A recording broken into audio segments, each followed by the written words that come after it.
Buen día, mi nombre es Ingrid Lorena Vargas Camilo. El día de hoy les voy a presentar este artículo denominado Diafragma, trayectoria histórica del término, de sus descripciones anatómica y funcional. Acá, pues estos son los nombres de los autores. Resumen, en los escritos de Homero, el diafragma fue reconocido como una estructura anatómica que no está vinculada a ninguna función en particular, y en las primeras explicaciones fisiológicas de la respiración tampoco desempeñaba un rol este proceso. Hipócrates y Platón marcaron un punto de inflexión en la definición del término, ya que lo describieron como una estructura que separa el tórax del abdomen, ajustándose correctamente con el significado del término diafragma, que significa separación. Eh, otro anatomista pues, que aportó a, a la historia fue Galeno, que a través de disecciones en animales describió a partir de observaciones directas con grandes detalle la anatomía del diafragma y se aproxima de manera más adecuada a su función en el proceso y se aproxima de manera más adecuada a su función en el proceso de la respiración. Introducción. En particular, el término diafragma sufrió pocos cambios en su transición desde del griego al latín y el latín al castellano. Derivaciones y los significados atribuidos, así como también las confusiones, surgieron en la historia de la medicina al usar y tratar de denominar este término, diafragma, en diferentes áreas del cuerpo y la mente. Y pues diafragma significa separación, proviene del griego diafragma, acá, así como está escrito acá. Es una palabra compuesta de es día, sin, que es a través, eh, prat, que significa pragma, compuesto de letra verbal, eh, prat, que significa separar, y el sufijo ma, que es ma, que se expresa, que como tal, pues expresa el resultado de la acción, por tanto, barrera, separación.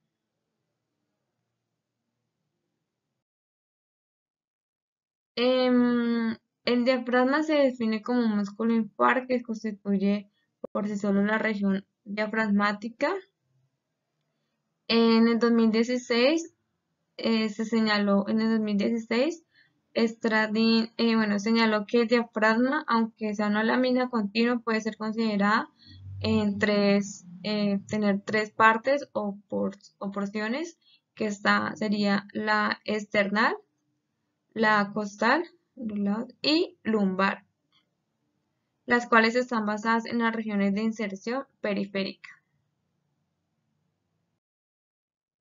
El objetivo fue analizar el origen del término y su significado, el conocimiento que tenían los estudiosos del cuerpo humano, la anatomía y función del diafragma.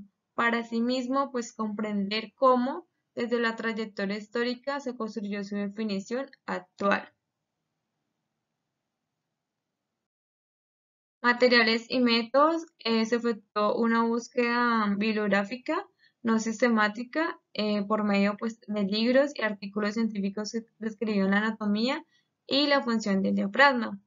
Estos textos seleccionados se registraron en una tabla que la vamos a ver más adelante, según el año de publicación, nombre del autor, referencia a la obra, descripción anatómica y funcional del diafragma. Para la construcción de esa tabla se consideró como autor al investigador que realizó la descripción anatómica y o funcional del músculo y no a quien cita la información en los libros y artículos científicos. Ah, los resultados, la información fue ordenada de manera cronológica según el año de publicación de la obra y con el fin de facilitar un análisis en la trayectoria de manera histórica de la descripción anatómica y funcional del diafragma, de manera que fuera como más, o sea, así como una línea de tiempo y se entendiera, era como la trayectoria.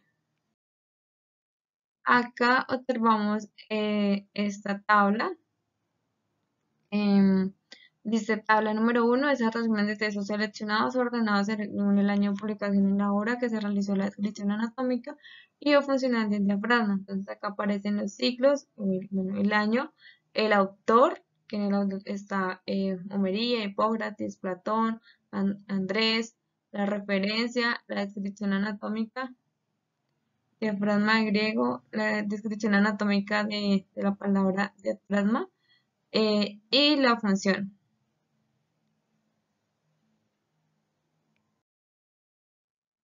Como discusión, el término diafragma fue acuñado en Grecia. En la antigua proviene de una de sus funciones, que es delimitar el tórax del abdomen. En latín esa estructura corresponde a septus traversum. Por tanto, se entiende que ese término es de origen griego, diafragma, y significa separación. Anatomistas de la época afirmaban que peritonitis, que es pues, una palabra griega, era una enfermedad cerebral producida por inflamación de los meninges, em, en consonancia con su idea que la mente estaba sentada en el cerebro y no en el diafragma. En los siglos XIX y XX se continuó utilizando el celema Prenix para definir enfermedades mentales como la esquizofrenia, em, que pues esquizofrenia significa división de la mente. Entre los siglos III y IV a.C., Herodilus fue el fundador de la anatomía por sistemas. Fue el primero en reconocer que los músculos eran los responsables del movimiento. Erasistrato, a través de los estudios experimentales en animales, demostró que los músculos respiratorios eran las estructuras que generaban el movimiento respiratorio. El periodo crítico para la descripción actual de este músculo fue el periodo del Renacimiento.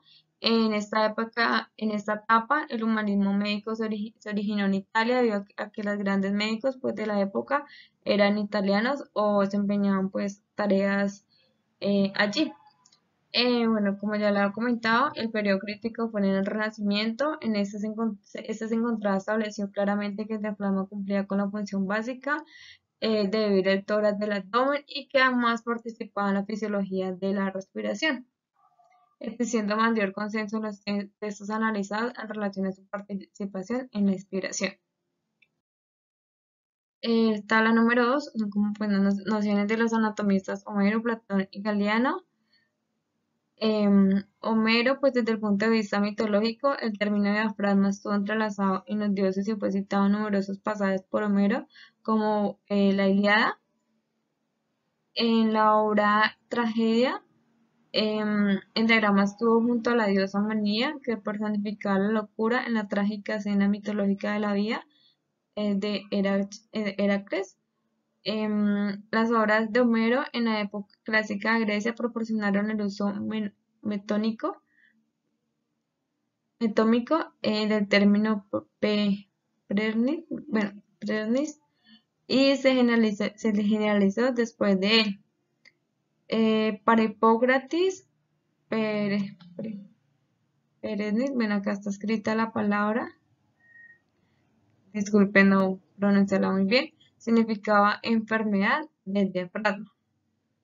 Y era un mal que cursaba con con fiebre alta, y muchas veces estaba asociada a la pulmonía por la simple razón de que el diafragma y el pulmón estaban cercanos. Platón, Platón, él consideraba al diafragma como una estructura que se separaba o se dividía según lo señalado con su teoría del alma. El diafragma se separaba según el alma, ubicado en el tórax de la tercera alma, ubicada en la región del ombligo. Galiano describió el diafragma de manera más rigurosa a través de la observación directa en disecciones en animales experimentales y a través de estudios clínicos. Describió con detalle la pleura, los orígenes del diafragma, en las costillas y en la columna, además del ligamento arcuato, la región crural y su tendón central. Él realizó una serie Para abordar la función del diafragma, él realizó una serie de experimentos en animales que le permitieron determinar que el músculo aumentaba el diámetro interior del tórax y mantenía la aspiración, demostrando que era la principal función del músculo. Acá observamos una línea de tiempo. Andrés Vesalio en el año 1543 publicó el primer tratado moderno de anatomía humana, De Humani Corporis Fabrica. Sus descripciones provenían del cuerpo humano y no del animal, como las realizadas por Galeno. Se formó como médico en la Universidad de París. Em, pues en él nació su interés por la anatomía. Creía que la observación directa era la única manera confiable de obtener información al punto de realizar él mismo sus disecciones. Con esto generó un importante quiebre en la enseñanza medieval, la cual se basaba solamente principalmente en textos. Su obra Humanis Corporis Fabrica no difería mayormente en las descripciones que realizó Galeno en el libro Procedimientos Anatómicos, ya que, por ejemplo, pues eh, la obra que realizó Vesalio y el libro de Galeno, ambas señalaban que el diagrama se insertaba por el anterior en el reborde costal y procesos cefoides, y pues por posterior a través de los pilares tendinosos en la columna vertebral.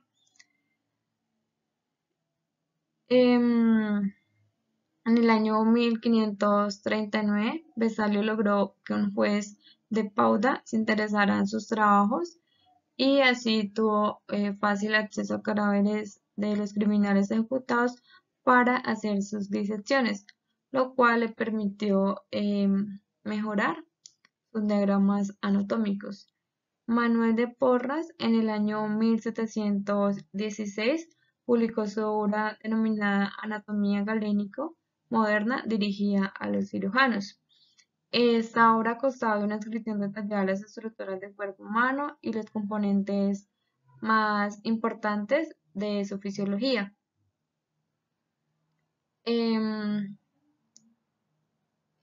Uno de sus grandes aportes fue reunir la anatomía de Galeno con los desarrollos más recientes de la investigación anatómica de las principales universidades europeas desde finales del siglo XVI. Perino y otros anatomistas describieron en la cara inferior del diagrama un fascículo en parte carnoso y que era en parte carnoso y en parte tendinoso, que se extendía desde la parte externa de la hojilla media a la hojilla izquierda. Em, este, este cirujano fue conocido como uno de los renombres de la medicina española y en el ámbito de la terminología estaba en contra del de Galeano y del cultismo. Finalmente, Jean Leo, en el año 1887, publicó el Tratado de Anatomía Humana en 4 volúmenes. Esta obra, elaborada por la Academia de Media de París, en 1905 presentó una colaboración con Jacob y Villet, y posteriormente Leo Testus publicó en conjunto con André el Compendio de Anatomía Descriptiva. Finalmente, como conclusiones, se puede señalar que la información presentada permitió distinguir que Hipócrates y Platón em, marcaron significativamente un punto de inflexión en la definición del término, la anatomía y la función del diagrama en la época clásica de Grecia, em, en el cual esos aspectos fueron asociados a la mitología griega y a la espiritualidad humana. En la Edad Media se destacaron las obras de Galeno y Vesalio por describir con mayor detalle la anatomía y función del diagrama que se tenía hasta ese momento. Y también por otra parte se impulsó la enseñanza de la anatomía en Europa y la traducción de textos a idiomas vernáculos, permitiendo mayor difusión de esta información. y con la información obtenida hasta la fecha, anatomistas como Bowle y Marey realizaron descripciones de las variantes anatómicas del diafragma, perdón, contribuyendo con mayor información relevante para un mejor manejo de los procedimientos quirúrgicos y en aplicaciones clínicas. Esa sería la referencia y finalmente muchas gracias por la atención prestada. Mi nombre es Ingrid Lorena Vargas Camelo. Espero que la presentación haya sido de su agrado.